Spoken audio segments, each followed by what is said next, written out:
सारखा उमेदवार उभा केला, सन्मान फजले अली सारखा उमेदवार त्या ठिकाणी आपण उभा केला. खरं म्हणजे केरीपळेसारखा केरीपळेसारखे आपण उमेदवार उभा केला.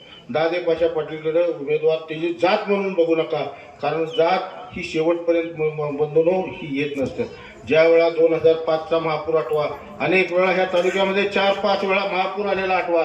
त्या काळामध्ये कोण आपल्याला मदतीला येत होतं, रात्रंदिवस कोण माणूस आपल्याबरोबर राहत होता, हे कुठंतरी विचार करण्याची गरज आहे. आज कोरोनाचा काळ आपण सगळ्यांनी आठवा. 2-2.5 वर्ष कोरोनाचा काळ आपण सगळ्यांनी भोगला, अनुभवला. आपल्या घरातली माणसं आपण आपल्या घरातल्या माणसाला आपण मोकलो. ह्या सगळ्या परिस्थितीमध्ये आपल्याबरोबर कोण होतं, रात्री अपरात्री आपल्या ह्या सगळ्या 7 गावामध्ये कुठलाही प्रसंग घडला त्यावेळेला तिथं उभारणारा माणूस कोण आहे. आज अनेक लोक येतील, वेगवेगळ्या आमिषा दाखवतील, कोण जातीचं सांगेल, कोण पक्षाचं सांगेल, कोण गटाचं सांगेल. ज्या वेळा गेल्या वेळा आपण काही चुका झाल्या त्या परत चुका होऊ देता कामा नये. जातीच्या आधारावर मत मागण्यापेक्षा प्रत्येकानं आपलं असलेलं काम हे सांगायची गरज आहे.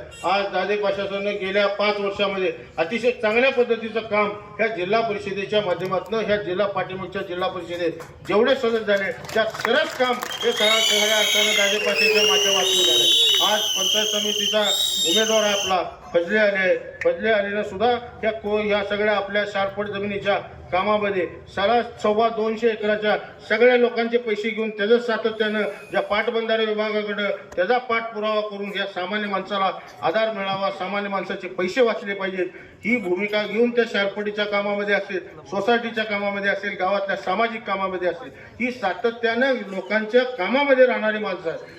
केरी फळेसारखा माणूस आज आर्थिक परिस्थिती आपली नसताना सुद्धा प्रत्येक माणसाचा कधी प्रसंग आला तर पाठीमागं माझं काय राहणार काम आहे ते सगळं विसरून त्या माणसाच्या पाठीमागं लागायचं. मग भले आपल्या घरावर राख रांगोळी झाली तरी सुद्धा चालेल, पण सामाजिक कामाची बांधिलकी ही आपण सोडायची नाही. अशी असणारी माणसं, जी विधायक दृष्टी असणारी माणसं, जी लोकांच्या कामामध्ये असणारी माणसं, लोकांच्यासाठी म्हणून काम करणारी माणसं, अशी माणसं आपण ह्या ठिकाणी जिल्हा परिषदेला असेल किंवा पंचायत समितीला असेल ती उभा करण्याचा प्रयत्न केला आहे. निश्चितपणे तुम्हाला सांगतो या येणाऱ्या काळामध्ये महायुतीचंच सरकार हे जिल्हा परिषदेमध्ये येणार आहे आणि जिल्हा परिषदेमध्ये आपला वाटा, आपल्या तालुक्याला जर वाटा अधिक पाहिजे असेल तर येणाऱ्या काळामध्ये दादे पाशाला निवडून आणल्याशिवाय पर्याय नाही.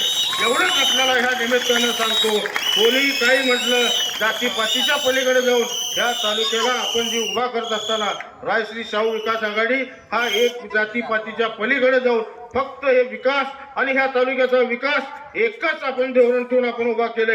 आज विरोधी पक्ष येत्या वेगवेगळ्या पद्धतीनं टीका टिप्पणी आज त्यांना विचारा. मी ह्या ठिकाणी जाहीरपणे सांगतो, या प्रत्येकाला कधी ना कधी ह्या तालुक्यानं नेतृत्व करायची संधी दिली. कुणाला 2 वेळा खासदार म्हणून दिली, कुणाला एकदा आमदार म्हणून दिली, कुणाच्या वडिलाला 2 वेळा आमदार म्हणून दिली. प्रत्येकाला काही ना काही करायची संधी दिल्या. ह्या लोकांना ज्यावेळेला ह्या जाहीर सभेमध्ये विरोधकांच्यावर ज्यावेळेला आमच्यावर टीका करतात त्यावेळेला विचारा, तुझ्या पाठीमागचा आरसा जरा काढून बघ.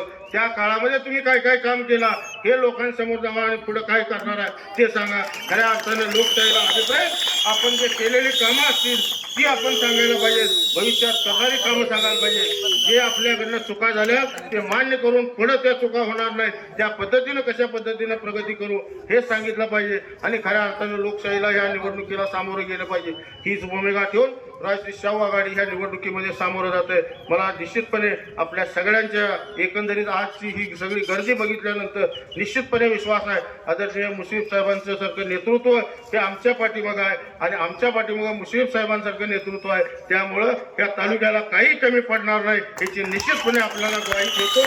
त्यासाठी म्हणून दादे पाशा आणि दोन्ही पंचायत समितीचे सदस्य हे कुठल्याही परिस्थितीत निवडून आलेच पाहिजेत. अजून आपल्याकडे 36 तास आहेत. त्या 36 तासामध्ये रक्ताचं पाणी करू, रात्राचा दिवस करू, पण हे सगळे 3 उमेदवार आपण उच्चांकी मताने निवडून आणायचे आहे. आणि ह्या शिरोळ तालुक्यामध्ये हा शिरोळ तालुका हा जातीवादाच्या पलीकडे गेलेला आहे. हा शिरोळ तालुका आता विकासात्मक तालुका झालेला आहे. हे या तालुक्यामध्ये आणि राज्यामध्ये सिद्ध करून द्यायचं काम येणाऱ्या काळामध्ये करूया एवढी आपल्याला या ठिकाणी विनंती करतो. अशाच अपडेटसाठी SP न्यूज चॅनलला लाईक करा, शेअर करा आणि सबस्क्राईब करा.